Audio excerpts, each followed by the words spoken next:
ஒவ்வொரு உயிருக்குள்ளும் இறைவன் இருக்காருங்கிறத இந்த மண்ணுக்கு சொன்ன பெரியவா ஒரு ஆனந்த அதிசய அற்புதத்தின் வடிவம்னாராம். ஒரு பையனுக்கு முறுக்கு வாங்கி கொடுத்தா ஒரு முறுக்கு ஓசி வாங்கிப்பார். இது பெரியவருடைய இயல்பு. 68வது பீடாதிபதி காஞ்சி மாமுனியினுடைய அதிசய அற்புதங்களை நாம் சிந்தித்து வருகின்றோம். இன்றைய தினம் மகோ உன்னதமான ஒரு வரலாற்றை உங்களிடத்தில் பதிவு செய்யப் போகின்றேன். நம்முடைய நூற்றாண்டு காலம் வாழ்ந்த ஞானிகளின் ஞானி, ஜெகத்குரு என்று எல்லோரோடும் அழைக்கப்பட்ட மகாபெரிய சுவாமிகள் பீடத்துக்கு வந்தது 13 வயது.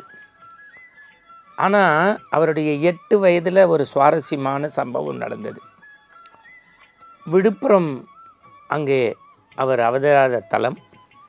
அவருடைய பள்ளி பருவம் இந்த ஸ்கூலுக்கு பக்கத்தில், நான் சொல்கிறது 8 வயசுல. அவர் பீடத்துக்கு வந்தது 13 வயசு.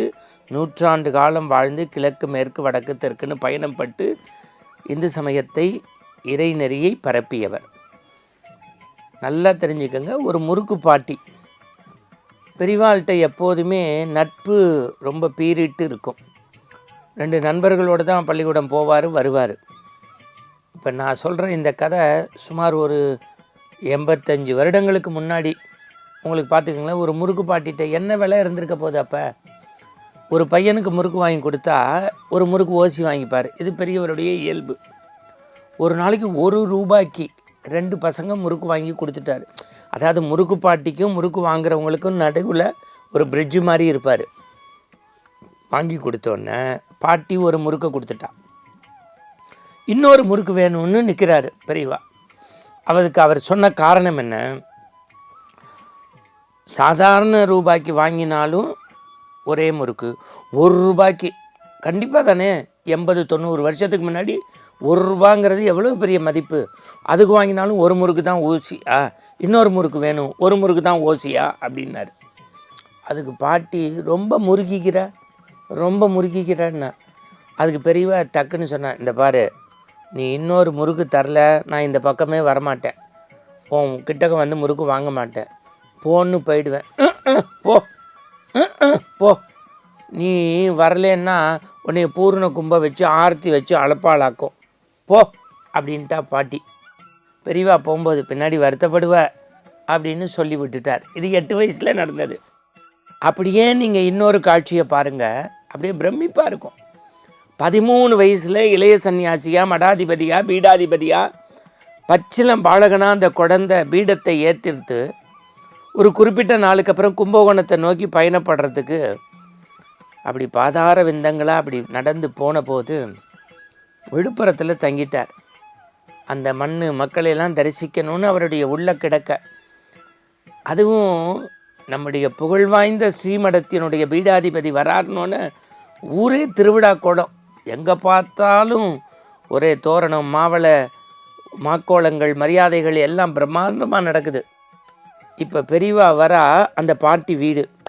இந்த பாட்டி என்ன பண்ணிட்டா, பூர்ண கும்பத்தோடு ஆரத்தி கரைச்சி வச்சு, முறுக்கு குழந்தையாது, இந்த மண்ணுக்கெல்லாம் மகான், மக்களுக்கெல்லாம் பெரிய மகாதேவர், ஞானிகளுக்கெல்லாம் ஞானி, ஜகத்தையே ஆளக்கூடிய ஜெகத்குரு, காமத்தையே படைத்த காமகோடி அல்லவா, அந்த குழந்தைய அப்படி ரிசீவ் பண்ணும்போது பெரியவா பார்வை பாட்டி மேலே பட, பாட்டியோடைய அந்த விழிகள் பெரியவா விழிகளில் பட, அவள் மனசு பேசினிச்சான், அன்றைக்கி நீ தானே முறுக்கு தர மாட்டேன்னு சொன்ன, இப்போ பூர்ண கும்பை வச்சு ஆர்த்தி எடுத்து கூப்பிட்ற பார் அப்படின்னு ஒரு அழுகிற நிலையில் அந்த பாட்டி மனசுக்குள்ளே நினைக்க, அதை பெரியவா புன்முறுவலோடு அக்செப்ட் பண்ண, இந்த காட்சியெல்லாம் மகோ உன்னதம்.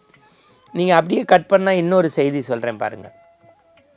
இது 1980களில் நடந்த செய்தி. பெரியவா மடத்தில் இருக்கார். கார்த்தால நித்திய அனுஷ்டானங்கள் முடித்து, சந்திரமௌலீஸ்வரர் பூஜை முடித்து, தேர்த்த பிரசாதம் கொடுத்து அப்படி மௌனமாக இருக்கார்.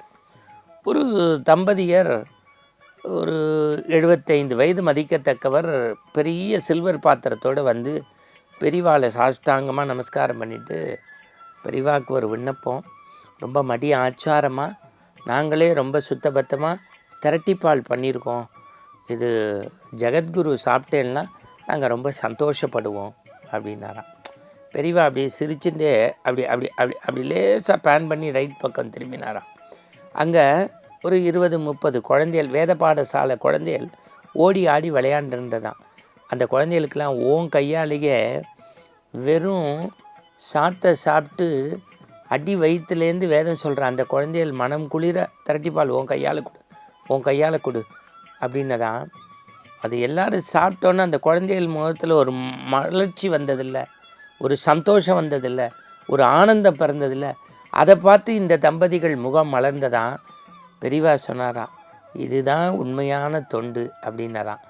அப்போ அந்த வீட்டம்மாவுடைய புருஷன் சொன்னாராம், தெய்வத்தின் குரலை நம்ம பார்க்குறோம் கேட்குறோம், ஆனால் இன்றைக்கி கண்ணார அந்த தெய்வத்தின் குரல் எப்படி இருக்குன்னு அனுபவிச்சிட்டோம். குழந்தைங்க சந்தோஷந்தான் தான் சந்தோஷம்னா ஒவ்வொரு உயிருக்குள்ளும் இறைவன் இருக்காருங்கிறத இந்த மண்ணுக்கு சொன்ன பெரியவா ஒரு ஆனந்த அதிசய அற்புதத்தின் வடிவம்னாராம். மீண்டும் நாளை சந்திப்போம். வணக்கம்.